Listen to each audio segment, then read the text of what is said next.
શહેરમાં પૂર બાદ હવે ખાડા રાજ જોવા મળી રહ્યું છે। ખાડા રાજથી લોકો હેરાન પરેશાન છે। કડોદરા સારોલી રોડ આખો ધોવાઈ ગયો।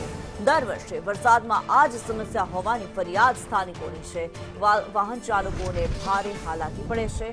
રસ્તા પર ખાડાઓથી અકસ્માતનું જોખમ પણ રહેતું હોય છે, ત્યારે મનપા પાસે સારા રસ્તાનું કોઈ આયોજન નથી।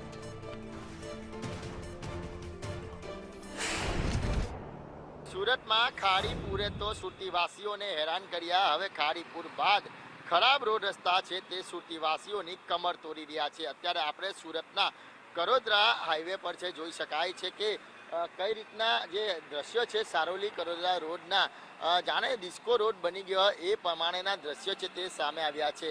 વાત કરીએ તો શહેરથી અને ગ્રામ્ય માર્ગને જે જોડતો મુખ્ય માર્ગ છે તે જ આ જે કહેવાય કે તેનો ભાગ છે તે આખો જે ખોડાઈ ગયો છે। લોકોને ભારી હાલાકી સામનો કરવાનો વારો આવી રહ્યો છે। લોકો છે તે વહેલી સવારે કામે ધંધે જતા હોય, સમયસર પહોંચવાનું હોય, પરંતુ ખરાબ રોડ રસ્તાના કારણે વાહનો ધીમે હંકાઈને ચલાવવાની નોબત આવી છે। સાથે જ વાત કરીએ તો વાહન ચાલકોને અકસ્માતનો ભય પણ સતાવી રહ્યો છે।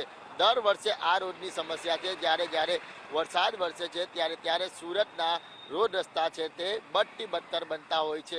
મહાનગરપાલિકા તરફથી સારા રોડ રસ્તા આપવાના દાવા કરવામાં આવે છે, પરંતુ વાસ્તવિકતા બિલકુલ અલગ જ છે અને સુરતીવાસીઓને કમર તોડનો સામનો છે તે દર ચોમાસાએ કરવો પડી રહ્યો છે। ત્યારે જોઈ શકાય છે કે કઈ રીતના જાણે ડિસ્કો રોડ બન્યો હોય એ પ્રમાણેના દ્રશ્ય છે તે સુરતના રોડ રસ્તા પર દેખાઈ રહ્યા છે।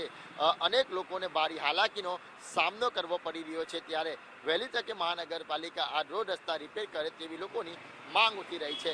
કેમેરા પર્સન ભૂષણ ચૌધરી સાથે મનીષ પરમાર, સંદેશ ન્યૂઝ, સુરત।